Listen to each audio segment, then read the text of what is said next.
son mari, il faisait les démarches moto. Alléluia. Ils sont allés me prendre à l'aéroport dans une grosse voiture. Je laisse la marque là. Alléluia.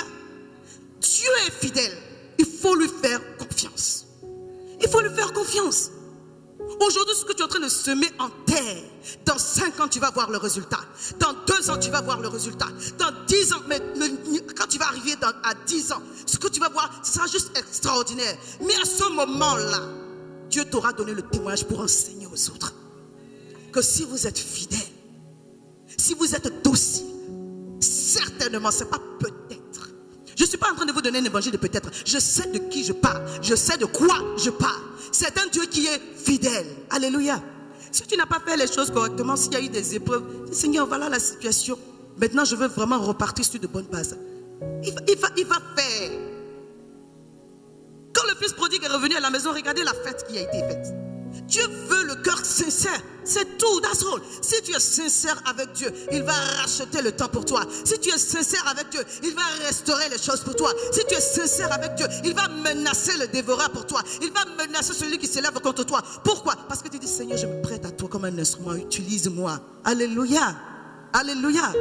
Et donc je déclare sur ta vie, sur la base de Deutéronome 28, verset 12, que Dieu ouvre son bon trésor, le ciel, en ta faveur, pour t'envoyer la pluie. Alléluia.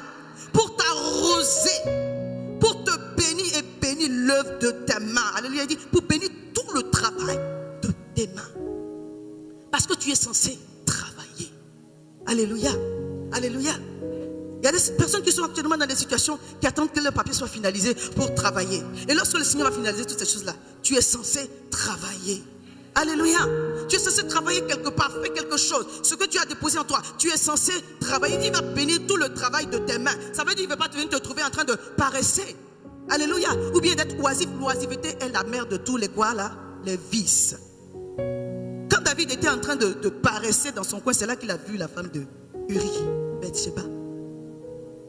David était un combattant. C'est vrai que c'est un homme c'est un adorateur, c'est un homme de Dieu, il a le cœur selon le cœur que Dieu recherche. Mais à la base, David était guerrier. C'est pourquoi Dieu n'a pas permis qu'il bâtisse son temple. Il a laissé cela à Salomon à cause du sang qu'il a versé. Mais ces soldats sont sur le front. Toi, tu cherches quoi? À la paix. Quand tu paresses, le diable t'envoie la distraction. Le diable te détourne. Il envoie le péché. Il envoie des choses terribles. Au moment où tu te réveilles, le temps est passé. Mais le temps est passé avec quoi? Avec les conséquences. C'est-à-dire que boomerang, c'est-à-dire que ce que tu as lancé là, ça revient. Avec multiplication. Seigneur, aide-nous. Seigneur, aide-nous. C'est pourquoi nous, on doit travailler à racheter le temps. Si tu sais qu'il y a une chose que tu fais qui n'est pas bon, arrête maintenant. Alléluia. Alléluia. Et trouve-toi l'activité pour laquelle le Seigneur t'a envoyé sur la terre. Et sois passionné pour ça. Sois passionné pour ne faire pas parce que je dois faire. Non. Il n'y a pas de bénédiction dans ça. Alléluia.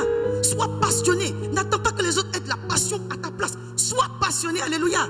Comme Jérémie qui est en pâtisserie. Il est passionné quand il nous produit les choses. Nous, on sait que ça, c'est le fruit de la passion. Amen. Sois passionné. Alléluia. Sois passionné pour ce que tu es en train de faire. Être pasteur, ce n'est pas quelque chose de simple. Mais je suis passionné par l'Esprit de Dieu qui m'anime. Amen. Que quelles que soient les oppositions, Dieu est en train de faire quelque chose. Et je vois au-delà, bien aimé, de ce que mes yeux physiques peuvent voir. Et, alléluia. Et je suis encouragé parce que mes yeux voient aussi. Parce que je vois que Dieu est en train de travailler. Alléluia. Et que son nom soit glorifié. Donc le Seigneur arrose. Quand nous sommes en train de travailler, Dieu rend les choses favorables. La Bible dit qu'Isaac a semé dans le désert et l'a moissonné au centre. Quand il dit semer là, ce n'est pas une histoire d'argent dans ce contexte-là. Il a vraiment semé dans la terre. Mais semer dans la terre, c'est quoi? C'est travailler. Alléluia.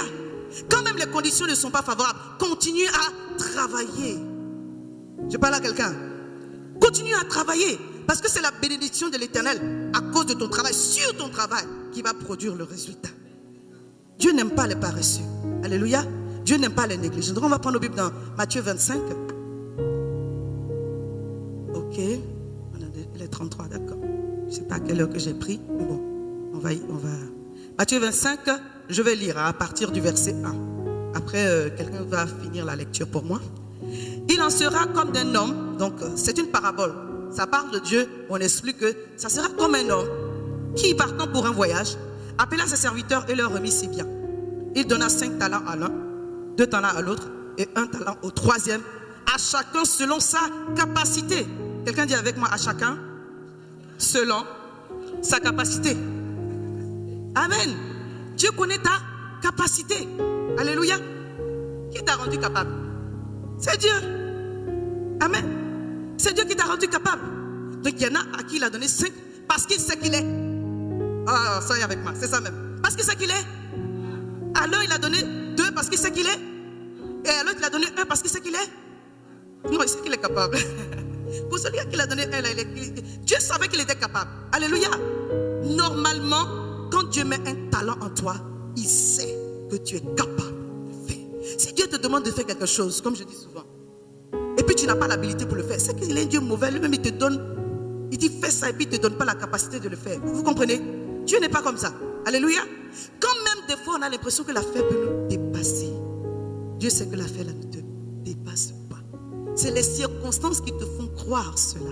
Si tu t'appuies sur lui, en réalité, les 5 qu'il t'a donnés, tu en es capable. Alléluia. Donc il en est comme d'un homme qui, partant pour un voyage, appela ses serviteurs et leur remit ses talents. Et il partit. Donc Dieu a déposé en chacun de nous des talents. Aussitôt, celui qui a reçu les 5 talents s'en alla, les fit valoir et en gagna 5 autres. Quand on reçoit quelque chose de la part du Seigneur, ou une parole de la part du Seigneur, il faut travailler là-dessus. Il ne faut pas aller dormir et dire demain, je vais m'en occuper. La procrastination, ce n'est pas bon. Il ne faut pas dire après demain, je vais le faire. Ce que tu remets à demain, tu vas le remettre encore. Ça fait 3 ans que tu as remis certaines choses, tu dis demain. Et demain, là, ce n'est pas encore arrivé. Alléluia. L'inspiration est précieuse. Ça, je l'ai appris quelque part. L'inspiration est précieuse. Des fois, je parle vite. Mais pourquoi? Parce que je m'engage et je me condamne. Parce que quand tu le libères ou tu l'écris quelque part, ça permet que tu puisses t'en rappeler. C'est pourquoi il dit écris la prophétie. L'inspiration est précieuse. Dieu vous donne des idées des fois. Des fois, une petite idée est capable de changer complètement votre vie. Toi-même, tu trouves l'idée géniale. Elle est merveilleuse. Et puis, tu t'en vas l'enfuir quelque part. Et puis après, tu dis, Seigneur, bénis-moi. Dieu a envie de te gifler. Il ne sait plus comment il va faire avec toi. Il dit, je te donne, cultive et garde-le. Garde-le précieusement. Parce qu'au travers de cela, je vais faire quelque chose d'extraordinaire dans ta vie. Et comme le diable sait que cette histoire est une bénédiction pour toi, il va essayer de te voler. Donc cultive et garde. Il n'a pas dit va enfouir. Alléluia. Alléluia. Nous devons être alertes spirituellement.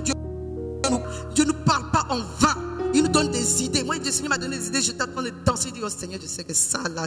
Alléluia. Et puis après, j'ai oublié. Jusqu'à quand? Alléluia. Je vous parle. Nos erreurs nous aident aussi. Amen. Comme ça, tu te réveilles, tu te dis, Seigneur, je ne veux plus enfuir les inspirations, les pensées que tu me donnes. La promptitude dans le cadre vraiment de l'obéissance est une bénédiction. La Bible dit quoi? Aussitôt, Dieu m'a parlé. Aussitôt, je me suis levé. Ce n'est pas de l'activisme, c'est sur la base de ce que Dieu a fait. Alléluia. Aussitôt. Alléluia.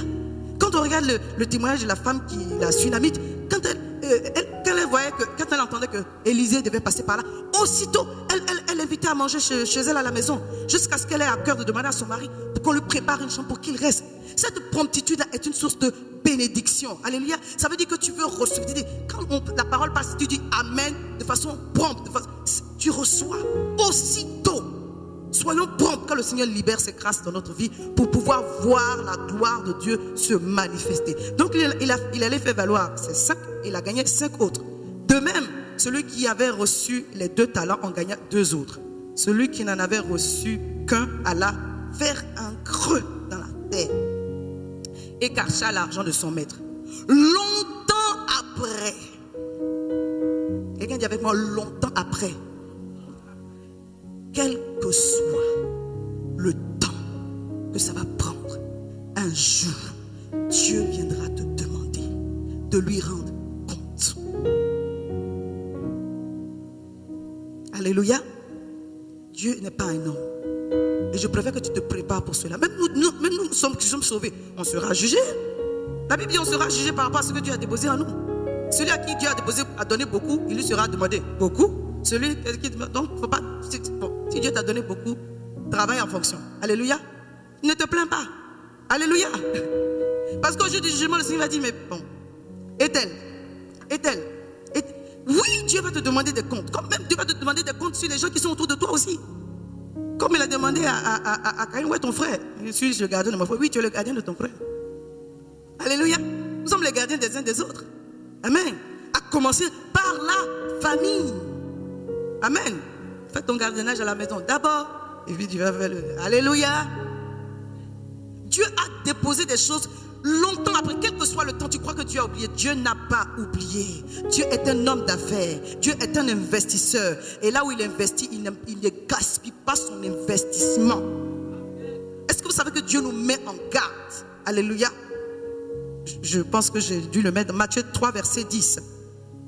Déjà la cognée est mise à la racine des arbres. Tout arbre qui ne produit pas de bons fruits sera coupé et quoi? Jeté où? Là vous dites ça doucement. C'est la parole aussi. Alléluia. Au feu. C'est pas le feu du Saint-Esprit, le feu de la géhenne, le feu de la condamnation. La poignée, c'est-à-dire que Dieu est sur le point de venir te demander des comptes. On dit la poignée est mise à la racine des arbres. C'est-à-dire que la hache est déjà là. Et puis Dieu dit aux anges, regardez, est-ce qu'il y a des fruits là? Mais ce n'est pas n'importe quel fruit, de bons. Donc la hache est en train de se promener dans le jardin. On cherche les arbres, celui qui n'a pas produit de bons. Tu n'as pas ta place là. Si tu ne produis pas de fruits, tu n'as pas ta place dans l'endroit de bénédiction. Je parle à quelqu'un. Alléluia. Ce n'est pas une parole de condamnation, c'est une parole pour nous réveiller. Et quand je lis ce passage, je vois qu'en fait, le don, les talents, toutes les grâces que Dieu a déposées en nous, notre destinée, c'est lié à notre salut. Alléluia. Si tu es en train de travailler aux dons et aux talents que Dieu a déposés dans ta vie, si tu es en train de travailler à ta destinée, tu es en train de travailler à ton salut. Ça veut dire que quand tu ne travailles pas à ta destinée, ça veut dire que tu es en train de paresser, tu es en train de perdre le temps, tu es loin de la volonté de Dieu. Et comme la paresse ou l'oisiveté est la mère de tous les vices, il y a des choses pour lesquelles tu vas travailler. La nature a horreur du vide. Si tu n'es pas en train de faire ce qui est bon, c'est que tu es en train de faire ce qui est mauvais. Alléluia. Mais je t'encourage à trouver ce que Dieu a déposé de bon en toi et à le faire.